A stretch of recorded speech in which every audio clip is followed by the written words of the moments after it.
C'est avec un réel plaisir, mesdemoiselles, messieurs, que nous vous retrouvons encore une fois de plus aujourd'hui. Dans le cadre de ce magazine, vous le savez, nous parlons souvent de développement, mais souvent nous oublions aussi un aspect du développement, c'est bien sûr les changements de mentalité, parce que il faut le savoir, sans les changements de mentalité, c'est difficile de parvenir au développement, d'arriver bien sûr au développement. Et donc aujourd'hui, pour en parler, nous allons recevoir ici M. Justin Bendessana, voilà, c'est exactement ça. Alors il pourra me dire tout à l'heure, avec lui qui est bien sûr le coordonnateur adjoint de la coordination pour le changement de mentalité, un service donc créé par le chef de l'État, Félix-Antoine Tshisekedi Tshilombo, qui voudrait voir le pays marquer les pas vers le développement, bien sûr avec des citoyens qui ont des mentalités modifiées, des mentalités qui s'adaptent aux réalités du moment. Et donc le chef de l'État a bien créé ce service spécialisé donc, de la présidence de la République. Donc c'est un service créé le 15 juillet 2019. Et donc on en parle aujourd'hui. Nous allons essayer de savoir quels sont les objectifs de ce service spécialisé de la présidence de la République. Pourquoi d'ailleurs créer un tel service au niveau de la présidence de la République? C'est ce que nous allons recevoir, en fait essayer de savoir aujourd'hui avec M. Justin. M. Justin, bonjour. Bonjour. Voilà, nous sommes très flattés et nous vous disons merci d'avoir accepté de nous accorder de votre temps, votre précieux temps pour que nous puissions échanger avec vous sur ces services importants que le chef de l'État a lui-même voulu créer dans notre pays, la République démocratique du Congo, parce qu'il le sait lui-même, les Congolais avaient une mentalité corrompue depuis un certain temps. Il faudrait absolument que cette mentalité change pour que l'on parvienne au développement. Alors dites-nous un peu, ce service fait quoi exactement? Quelles sont la mission, en fait, quelles sont les missions assignées à ce service? Très bien. Je vous remercie également de l'invitation que vous m'avez lancée. Et je vais parler des objectifs assignés à la coordination pour le changement de mentalité par le chef de l'État, parce que finalement, le chef de l'État s'est rendu compte dans son volet, parce que parmi les 4 axes stratégiques de la vision du chef de l'État, il y a le volet homme. Et l'homme, c'est le transformateur, soit positif, soit négatif de la société. Il peut la conduire dans une certaine direction, il peut la conduire également dans une autre direction. Alors, pour le cas d'espèce de la République démocratique du Congo, le chef de l'État s'est aperçu qu'il est illusoire de penser à un vrai développement dans notre pays si nous ne travaillons pas efficacement sur le mental du Congolais. Les Congolais, les mâles qui sont légion dans notre pays sont connus de tous. Les antivaleurs ont pris l'ascendance sur les valeurs, de telle sorte que certaines personnes, quand ils se conduisent de manière intègre, de manière digne, ils sont considérés comme des personnes anormales.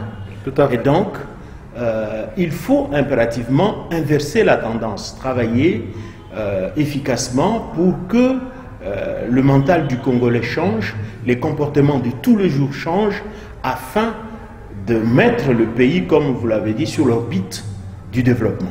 Et donc, cette coordination a donc été créée dans le but de favoriser à l'échelle nationale, tant avec les organes publics que les organes privés, le changement de mentalité, aussi bien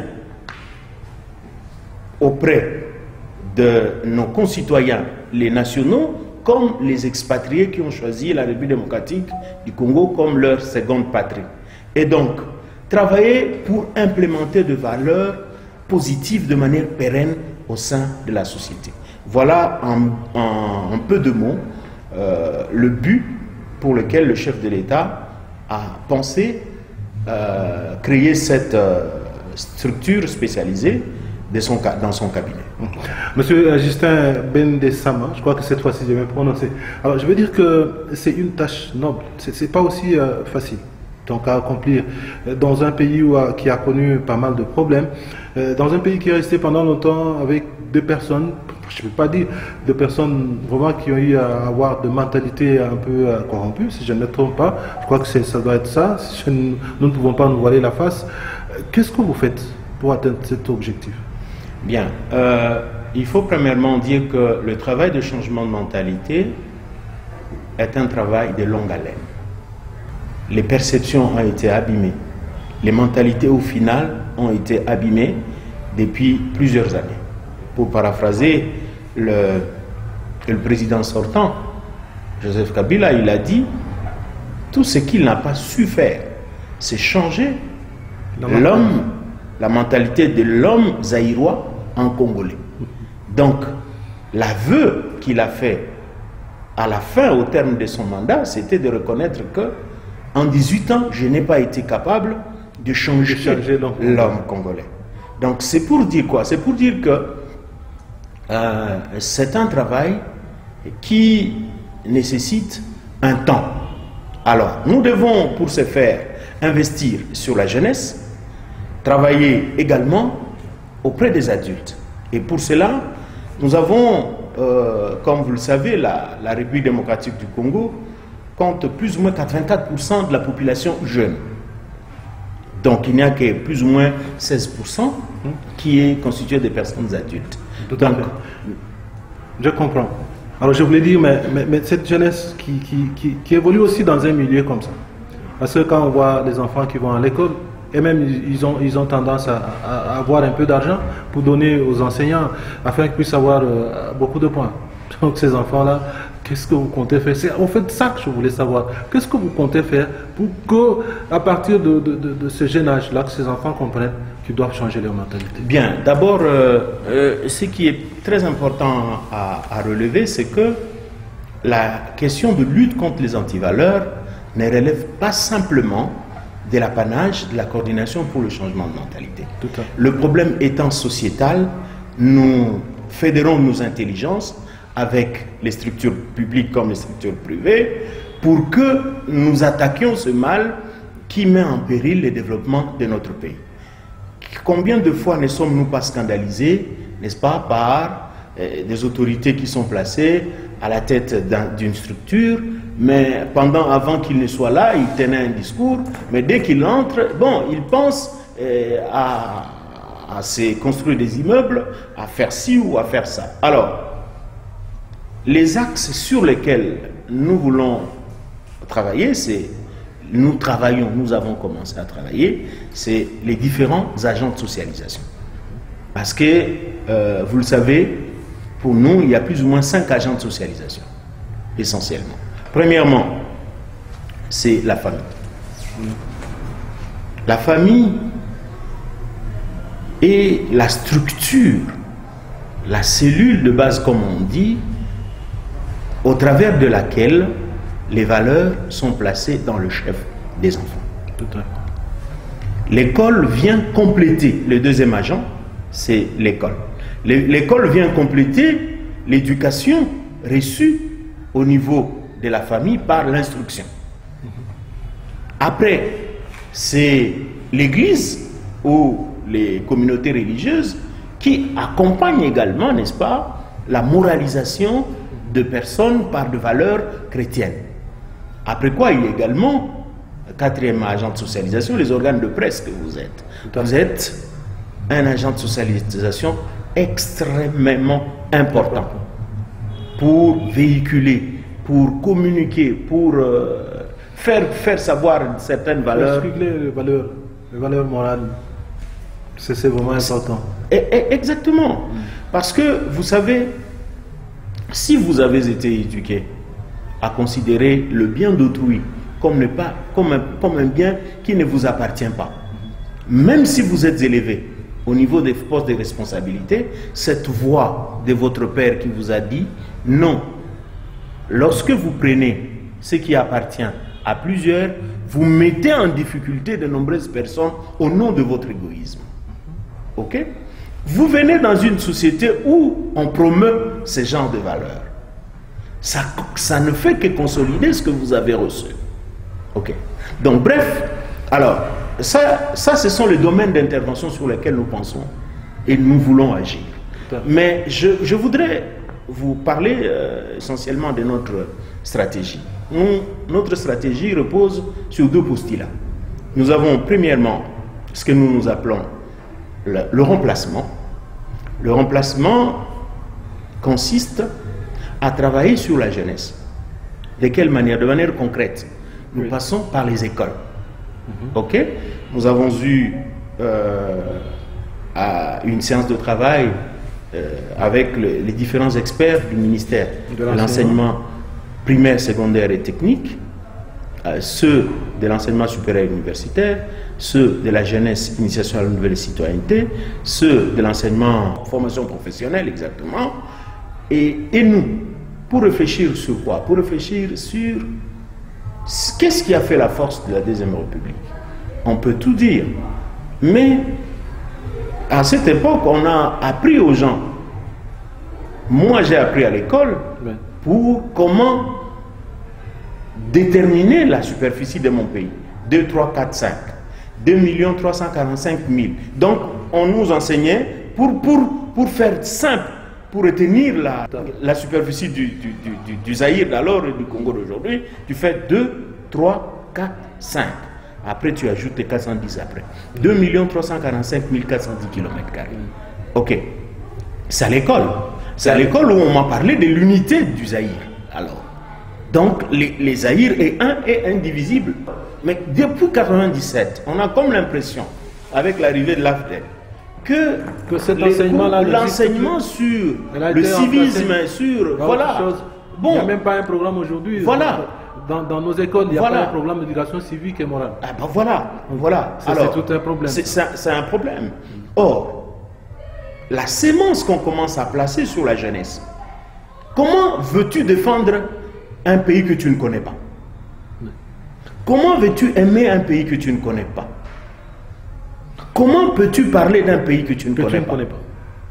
Donc, pour nous, nous avons estimé qu'il était bon de faire quoi? De standardiser le contenu du cours de civisme.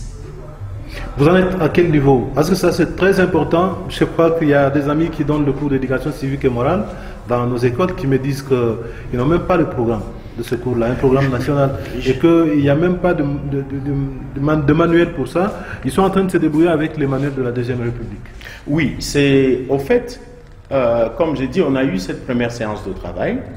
Actuellement, nos experts sont en train de travailler sur les termes pour étoffer les termes de référence afin de réunir encore les différents experts pour qu'on monte à l'autre palier qui sera le palier politique afin de voir avec tout le ministre sectoriel que nous avons relevé tout à l'heure pour qu'une décision, n'est-ce pas, soit prise dans le sens de mettre en œuvre cette vision. En fait, c'est quoi? Nous voulons partir de l'école maternelle, l'école primaire, l'école secondaire, jusqu'à l'université. Voilà.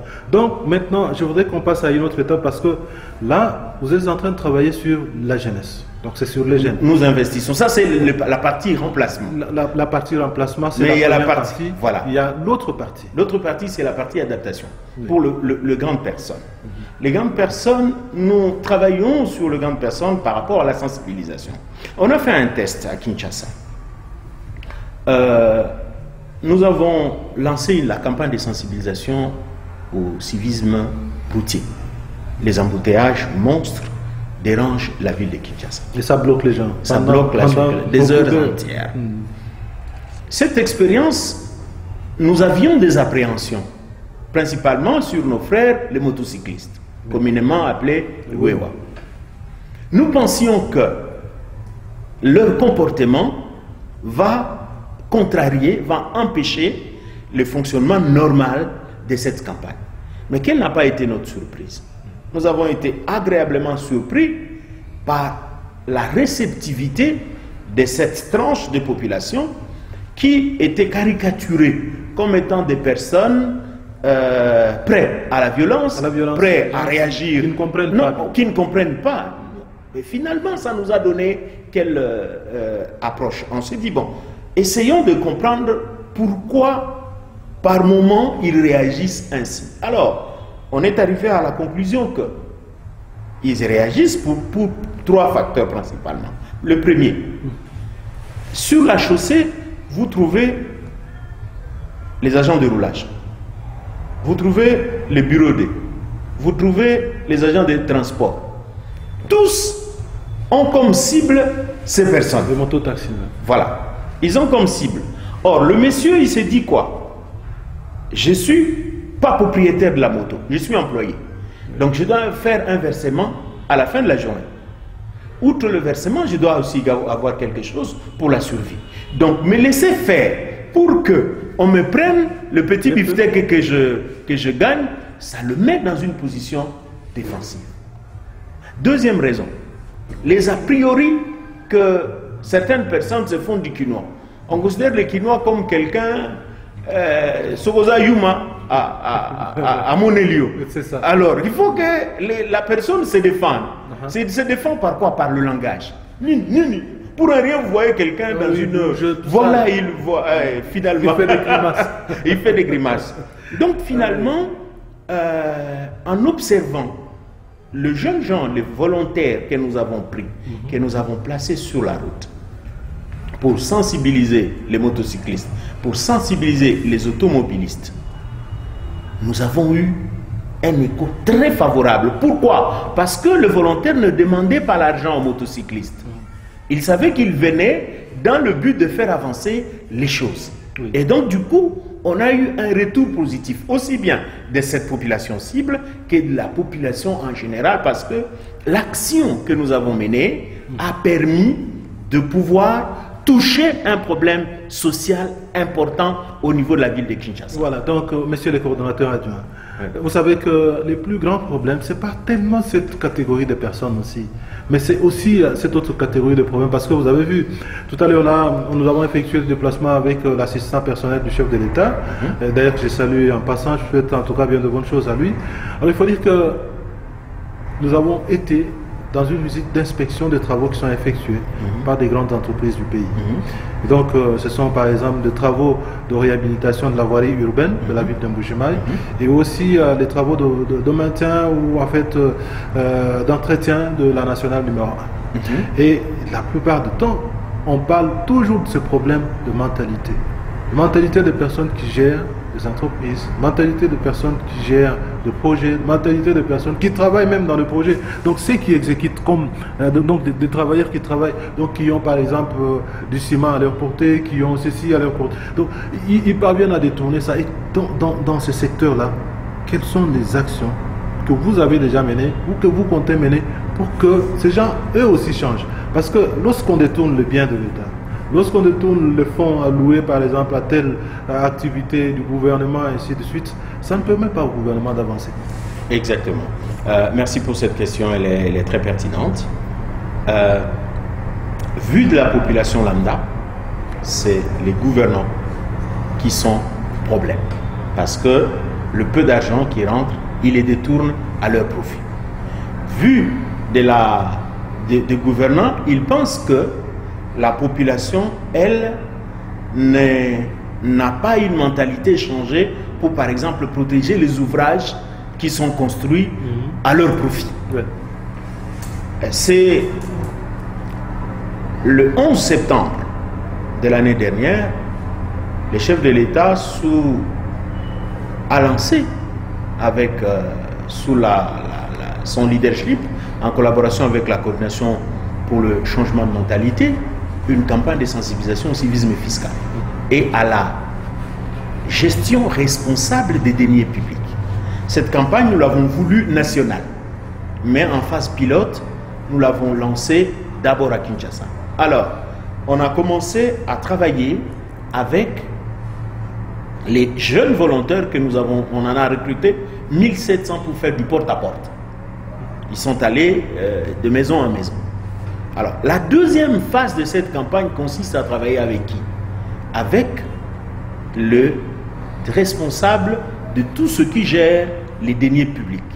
C'est-à-dire, nous avons les collecteurs des impôts, nous avons les chefs d'entreprise. Ils sont beaucoup plus acquisés, les collecteurs d'impôts. Oui, bien sûr. Ils prennent l'argent. Bien sûr, voilà pourquoi on parle. Ça passe directement dans la caisse de l'État. Parce que l'État a besoin de cet argent pour pouvoir travailler, pour réaliser tous ces projets que nous sommes en train de voir. Mais justement, parce que c'est pour cette raison que nous nous sommes dit que, au fait, nous nous plaignons, mais nous sommes le pays le moins fiscalisé au monde.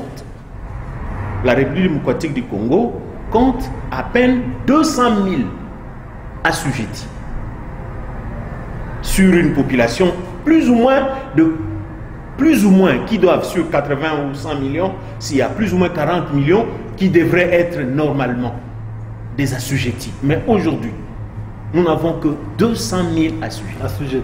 Sur l'ensemble du pays. Sur l'ensemble de la République démocratique du Congo. Ça veut dire quoi? Le peu d'argent qui doit rentrer dans le compte du Trésor pour nous servir tous et pour réaliser les besoins sociaux de base ne permet pas. Voilà pourquoi nous avons estimé que c'était salutaire. Est-ce que vous estimez que ce chiffre-là, c'est un chiffre exact? Si, c'est exact. Est-ce que vous ne trouvez pas que c'est aussi un chiffre truqué parce qu'il y a des gens qui prennent à la place de l'État?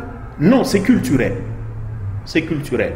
Parce que nos parents, nos grands-parents avaient souffert du temps colonial pour payer les impôts. Le chef de l'État, Félix-Antoine Tshisekedi Tshilombo, voudrait que le pays puisse aller de l'avant, que le pays progresse, que le pays se développe. Mais si le pays doit se développer, c'est avec l'argent qui vient de la même population. Donc c'est avec l'argent du contribuable congolais que le pays va bien sûr se développer. Si le pays doit toujours avoir une main tendue, dites-vous quelque part que le pays sera bloqué quelque part aussi. Et donc, en tout cas, là, nous pouvons continuer. Il était important pour moi et très impérieux pour moi que je puisse donner ces messages-là à ceux qui nous regardent, à ceux qui nous écoutent. Donc, merci beaucoup. Vous prenez un pays comme la Belgique, ça fait 10 millions d'habitants, mais les assujettis sont au nombre de 13 000. Ce qui fait quoi? 13 millions. Ce qui fait quoi? Ce qui veut dire que le nombre de personnes morales sont plus grands que le nombre de personnes physiques. C'est-à-dire, vous pouvez être là, vous avez 4 sociétés. Oui. Ok? Vous, en tant que personne morale. Pour personne morale. Pour personne morale, vous personne physique, mais vous représentez 4 sociétés, personne morale. Donc, telle société dans tel domaine, tel domaine. Ça qui fait quoi? Ça qui fait que la Belgique n'a pas le coltan, il n'a pas le cuivre, il n'a pas les diamants, mais il a la fiscalité. Oh, monsieur Justin, je voudrais dire que, est-ce que c'est pas aussi lié au fait que les dirigeants qui ont eu à gérer le pays pendant un bon bout de temps n'inspiraient pas confiance. Et les gens se disaient, si nous donnons cet argent-là, ça va aller dans leur poche, ça n'ira jamais dans la caisse de l'État. Mais non, ce n'est pas seulement là-bas, même maintenant. Même maintenant, au moment où nous vous parlons, c'est des difficultés auxquelles nos jeunes volontaires ont fait face. N'est-ce pas? En allant vers les assujettis, en faisant du porte-à-porte, on dit, mais vous demandez de payer l'impôt pour que finalement, ça puisse servir aux uns aux autres. Mais nous répondons comme ceci. Mais si nous n'arrivons pas à nous faire confiance nous-mêmes, parce que le chef de l'État a fait la question de la lutte contre les antivaleurs l'un des piliers de son action. Voilà, les mentalités ont été abîmées pendant près de 50 ans. Ce n'est pas par un claquement de doigts que les gens vont abandonner leur façon de faire. Vous comme moi, vous aimez rester dans votre zone de confort. On a toujours l'habitude de faire comme ça. D'où nous vient cette manière, une nouvelle façon d'échanger. Voilà. Donc il y a la résistance au changement. Et donc quelqu'un qui a toujours, quand on vient avec l'argent de l'État, oui, il met à côté. Et puis à la fin de la journée, il amène cet argent chez lui à la maison, oui, où il a un compte quelque part où il va verser cet argent. Oui. Et le jour où vous venez lui dire, mais écoutez, cet argent-là ne doit pas aller à la maison. Écoutez, il faut aller à la banque. Ça passe à la banque, oui, et que ça soit dans le compte de votre structure. De votre service. Et là, vous pensez que ça va être facile. Oui, justement, c'est justement le rôle que nous sommes en train de jouer. Parce que oui, nous allons infléchir. Nous allons infléchir la position. Je vous dis, aujourd'hui, le fait déjà que les gens aient pris conscience que pour que ces pays puissent s'en sortir, c'est le début du changement. En parler, en discuter. Ok? Alors, maintenant, dans notre stratégie, qu'est-ce que nous avons pensé? Justement, la phase de la gestion responsable des deniers publics. Nous avons eu des échanges avec le ministre Lamineta en charge du portefeuille pour que toutes les entreprises du portefeuille puissent passer à une formation, une sensibilisation, une moralisation. Tout à fait. Ok. Après cette première phase, nous aurons, n'est-ce pas, à créer des pôles d'excellence au sein de ces différentes entreprises du portefeuille de l'État. Ces pôles d'excellence seront comme des lumières qui vont jaillir en mettant en place des comités d'éthique qui ne pas en antinomie avec le syndicat ou ne vient pas faire le travail du syndicat. Mais le but des comités d'éthique, c'est la promotion de valeurs au sein des différentes entreprises du portefeuille. Et quelle technique allez-vous utiliser là? Parce que j'ai vu dans certaines entreprises, s'il y a des cellules comme ça veut dire qu'à la fin, par exemple, d'un exercice donné, on dit tel travailleur a bien fait son travail. Sur le plan de comportement, on a trouvé que c'est quelqu'un qui respecte le principe, c'est quelqu'un qui respecte les normes, et on lui donne, par exemple, une petite prime d'encouragement. Oui. C'est comme ça que vous allez le faire. Oui, parce que qu'est-ce que nous voulons au travers de ces comités d'éthique? C'est, comme je dis, la promotion des valeurs positives et le découragement des valeurs négatives. Ok? En promouvant les valeurs positives, Monsieur Kabea s'est illustré par l'intégrité. Alors, il doit être promu. Il doit être... ces valeurs doivent être encouragées pour servir de modèle aux uns et aux autres. Alors, de la même manière, nous allons faire la publicité sur les valeurs positives, de la même manière, nous allons faire la publicité sur les valeurs négatives. C'est-à-dire, afin de pouvoir décourager ceux qui veulent continuer à rester dans les valeurs. Il parlait certainement de gens qui commettent des erreurs comme ça, donc des gens qui ont tout le temps des valeurs négatives. Ouais. Alors, montrez ça au grand public, que voilà, en fait, telle personne, si elle a été punie, si elle a été... Exactement. C'est parce que, et comme ça sert de modèle aux autres. Exactement. Jusque-là, il y a déjà un cas comme ça? Oui. Nous avons travaillé avec l'entreprise Sonaïdroc. On a fait des séries de formations avec la Sonaïdroc. Nous avons également fait la formation avec la DGDA. Cependant, la phase de l'implémentation des comités d'éthique n'a pas été mise en place, simplement à cause du changement des mandataires. Tout à fait. Ouais, à la DGDA, il y a des nouveaux mandataires. Nous n'avons pas encore finalisé. Mais de la même façon, au niveau de Sonaïdroc, le mandataire a été suspendu. On espère que son dossier va trouver une issue. Voilà. Donc, c'est pour dire quoi? C'est pour dire que le travail de changement de mentalité, nous ne devons pas le regarder dans une approche baguette magique. Nous devons regarder le travail de changement de mentalité dans une approche sur le long terme. Alors, sur le long terme, c'est investir sur le jeune pour que le jeune commence petit à petit à remplacer le vieux, parce qu'ils acquièrent de nouvelles mentalités, ils acquièrent de nouvelles façons de faire, de nouveaux comportements. Regardez. Et lorsque ce jeune commence à monter en âge, nous qui sommes déjà un peu avancés en âge, on va vers Et donc il y a toujours cela, parce qu'au fait, quand on monte à un certain niveau, vous atteignez les sommets, par exemple à 50 ans, mais après 50 ans, c'est déjà une descente. Et justement, voilà. Mais alors, vous avez 50 ans, mais aujourd'hui, quand vous donnez votre téléphone à votre fille, la manière dont il va manipuler le téléphone, c'est pas comme vous. Ah bon, voilà.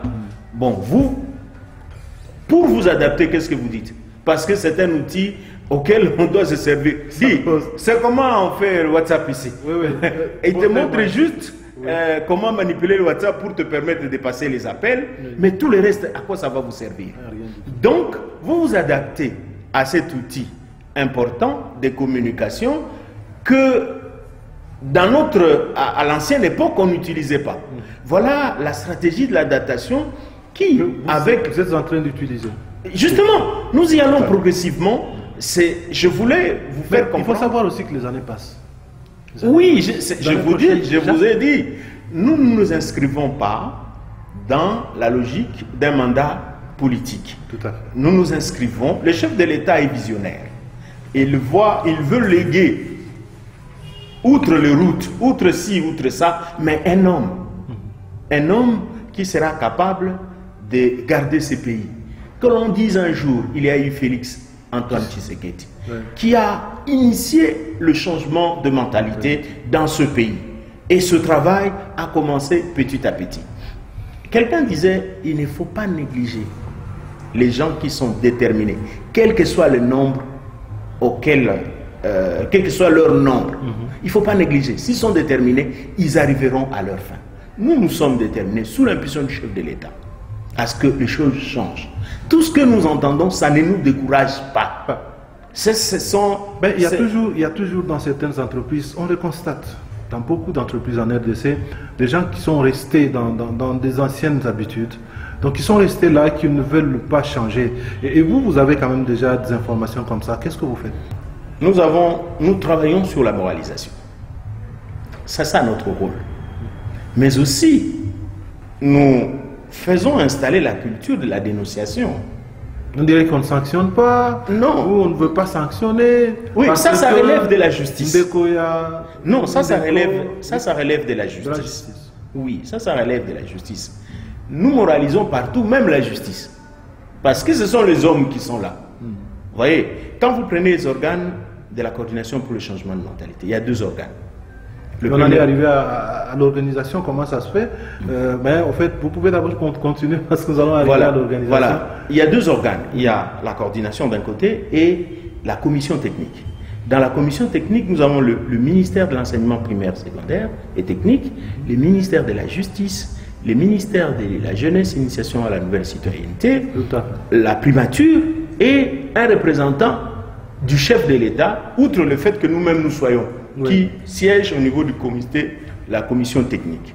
Alors, pourquoi nous avons un représentant de la justice? C'est justement pour faire un plaidoyer pour les différents cas que nous observons, parce que nous pouvons constater un mal, nous pouvons constater un dysfonctionnement. Notre rôle, les pouvoirs qui nous sont conférés ne nous permettent pas d'appréhender la personne. Mais nous pouvons faire un plaidoyer auprès des instances habilitées pour que celles-ci, dans les prérogatives que la Constitution leur reconnaît, puissent mettre la main sur les personnes et faire leur travail comme il se doit. Donc, notre travail se limite essentiellement sur le plan de la moralisation, mais aussi au niveau de plaidoyer. Parlons maintenant de l'organisation de ces services, donc un service spécial du chef de l'État. Donc moi je peux l'appeler du chef de l'État parce que c'est la volonté du chef de l'État, il veut les changements de mentalité. Oui. Alors comment ce service est organisé finalement? Parce que nous ici en province, quand vous dites ces choses, on s'est dit mais ça nous sommes en train de le faire, ce sont des choses que beaucoup de gens ne connaissent pas. Alors est-ce que ce service est déjà dans toutes les provinces de la RDC ou c'est à quel niveau? Et parlez-nous un peu de manière générale comment ce service est organisé. Bien, d'abord sur le plan structurel. Nous avons, comme je venais de le dire tout à l'heure, des structures. La coordination est composée d'un coordonnateur et 2 adjoints. Il y a un adjoint en charge des questions, des questions opérationnelles et techniques et un adjoint en charge des questions administratives et financières.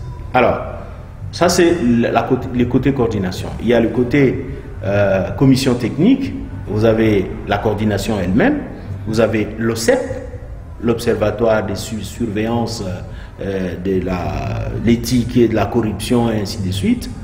Vous avez le ministère de l'enseignement primaire, secondaire et technique, vous avez le ministère de la justice, vous avez le ministère de la jeunesse, initiation à la nouvelle citoyenneté, vous avez la primature, un représentant de la primature, un représentant du cabinet. Et dans les provinces? Alors, étant un service spécialisé de la présidence de la République, nos répondants en province, en réalité, c'est qui? C'est le gouverneur. Parce que le gouverneur est le représentant chef de l'État au niveau de chaque province. Ben, il faut reconnaître que, à ce stade, nous n'avons pas eu ce déploiement en province, mais cette campagne de sensibilisation au civisme fiscal devra nous mener dans toutes les provinces. À un certain moment, il y a l'équipe, en fait, l'Église catholique qui s'est occupée de ça à un moment. Oui, avec la Senco. Oui, l'Église, ce sont des partenaires traditionnels de la coordination pour le changement de mentalité, parce qu'ils travaillent sur l'homme, l'Église. Elle travaille sur l'homme, elle promeut les valeurs chrétienne, elle promet les valeurs positives et naturellement, les églises sont nos alliés. Donc, nous travaillons également avec les organisations non gouvernementales, nationales comme internationales, parce que nous n'avons pas de ressources suffisantes, je parle de ressources humaines, pour nous déployer partout. L'ordonnance nous créant nous donne la mission de superviser toutes les campagnes menées dans le cadre de la lutte contre les antivaleurs, tant par les privés comme par le public. Alors si vous avez une campagne qui concourt à lutter contre les antivaleurs, vous pouvez vous approcher de la coordination pour le changement de mentalité, pour un accompagnement technique, ok, pour vous permettre de le faire dans les bonnes conditions qui puissent exister. Voilà à peu près la manière, sur le plan opérationnel, la manière dont nous c'est comme ça que vous fonctionnez. Voilà. Alors maintenant que la population de Mbuji-Mayi et de la province du Kassai-Oriental découvre ce service de la présidence de la République, qu'est-ce qu'elle peut retenir? Lorsque cette population constate des antivaleurs, qu'est-ce qu'elle peut faire? Comment elle peut vous atteindre? Bien. Nous sommes contents parce que nous accompagnons l'assistant personnel du chef de l'État dans le cadre de certaines donations du chef de l'État auprès d'une institution scolaire, lycée Touya-Kumpala, voilà, et puis l'inspection de travaux de la voirie urbaine avec le projet de Tchélé-Gelou. Nous avons également été aussi sur la RN1, ok, jusqu'à Kabea-Kamanga où on a regardé. Notre but, c'était aussi de regarder de quelle manière, parce que le problème, ce n'est pas toujours le moyen. Mais parce que les responsables n'ont pas toujours de moyens. Le problème n'a pas toujours été les moyens. Les moyens peuvent être là. Mais de quelle manière les moyens sont utilisés? C'est ça la question fondamentale. Ok. Alors, il faudrait que le peu de ressources dont disposent les uns et les autres soit utilisé à bon escient, géré en bon père de famille pour l'intérêt de tous. C'est ça notre mission. Alors, maintenant que nous sommes de passage ici, nous avons été aujourd'hui à Kabea-Kamanga, mais nous aurons, avec le programme de développement local de 145 territoires, à déployer sur l'ensemble du territoire national, dans l'objectif de sensibiliser les populations, les communautés locales, à s'approprier de manière consciente les projets de développement que le gouvernement de la République met à leur disposition. Les échanges sont très avancés avec le ministère du Plan quant à notre participation à ce programme. Ça nous permettra non seulement d'être présents dans l'ensemble du territoire national, même si les contacts avec toute la population pourra être prise de manière aisée. Et donc, par votre canal, nous allons donner toutes nos coordonnées et après votre émission, vous allez les afficher. Et si il y a l'une ou l'autre dénonciation à faire ou nous contacter pour l'une ou l'autre question en rapport avec la lutte contre les antivaleurs, bon, ça nous sera le bienvenu. Voilà. Donc, M. Justin, nous vous disons merci. Je crois que nous sommes en train de tendre vers la fin de cette émission. Mesdames, Mesdemoiselles, Messieurs, je crois que vous avez suivi cette thématique, elle est très importante, surtout pour nous, de la République démocratique du Congo. On dit souvent que les Congolais, ce sont des gens qui ont des mentalités comme ça. Voilà, donc je ne veux pas entrer dans les détails, mais en fait, on nous dit ça de plus souvent. On nous donne des exemples de pays qui sont juste à côté de nous, le Rwanda et d'autres pays comme la Zambie. On dit, lorsque vous arrivez en Zambie, vous trouvez que ce sont des gens qui sont un peu droits, et donc des personnes droites, des personnes qui respectent certains principes, ainsi de suite. Et donc c'est le moment, avec le président de la République, le chef de l'État, Félix-Antoine Tshisekedi Tshilombo, qui nous donne cette occasion de pouvoir changer de mentalité, de pouvoir nous comporter enfin comme de personnes qui respectent des normes, comme de personnes qui ont des valeurs morales, de valeurs, comme on le dit d'ailleurs à l'Église catholique par le Père évêque du diocèse de Mbuji-Mayi, son Excellence Monseigneur Emmanuel Bernard Kassanda, qui de temps en temps insiste sur ces valeurs. Et heureusement qu'aujourd'hui, vous insistez sur les mêmes valeurs. Et je crois que vous allez avoir tout à l'heure là un mot de la fin, pas un mot de la fin comme tel, mais peut-être un dernier message que vous pouvez donner, mais qui ne sera pas effectivement le dernier message, parce qu'on sait que de temps en temps, quand on aura de problèmes, on pourra toujours vous appeler, vous poser des questions pour que nous puissions avoir suffisamment d'informations à donner à notre population par rapport au changement de mentalité. Oui, le mot c'est principalement considérer le fait que le chef de l'État est épris du souci de voir ce pays décoller. Pour que le pays décolle, c'est premièrement l'homme. Je l'ai dit d'entrée de jeu, que l'homme est le transformateur soit positif, soit négatif de la société. Nous avons vécu de longs moments, un moment de trou noir. Et avec l'avènement du chef de l'État, on est petit à petit en train de sortir la tête de l'eau. C'est vrai, les exigences des uns et des autres sont énormes. Et les résultats, les gens les exigent comme par l'éclatement de doigts. Pourtant, le travail est en train d'être fait. Nous exhortons les uns et les autres à la patience.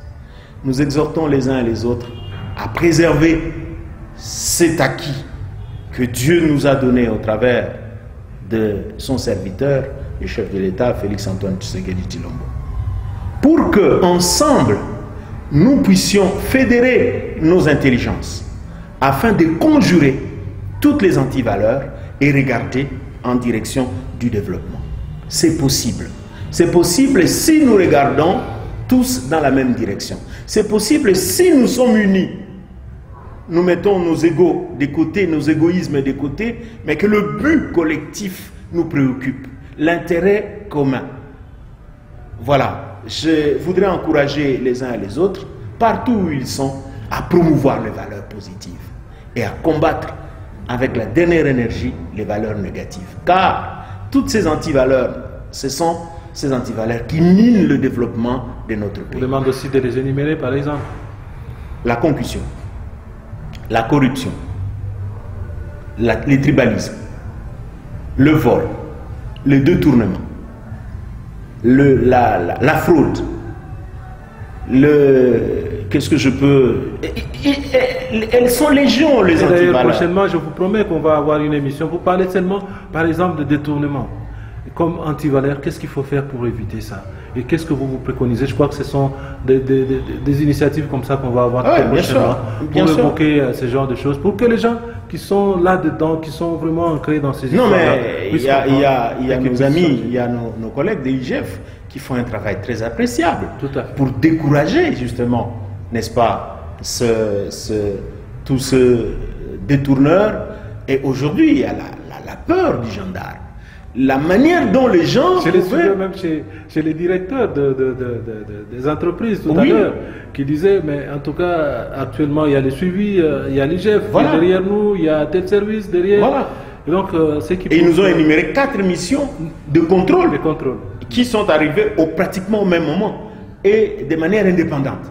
Donc, c'est pour dire que les anciennes habitudes qui se sont ancrées dans le chef de nos compatriotes prendront certes du temps pour partir, mais elles finiront par partir. Un Congo nouveau est possible sous le leadership de Félix Antoine Tshisekedi Tshilombo. Voilà, donc un Congo nouveau est possible sous le leadership de son Excellence Monsieur le Président de la République, Félix Antoine Tshisekedi Tshilombo.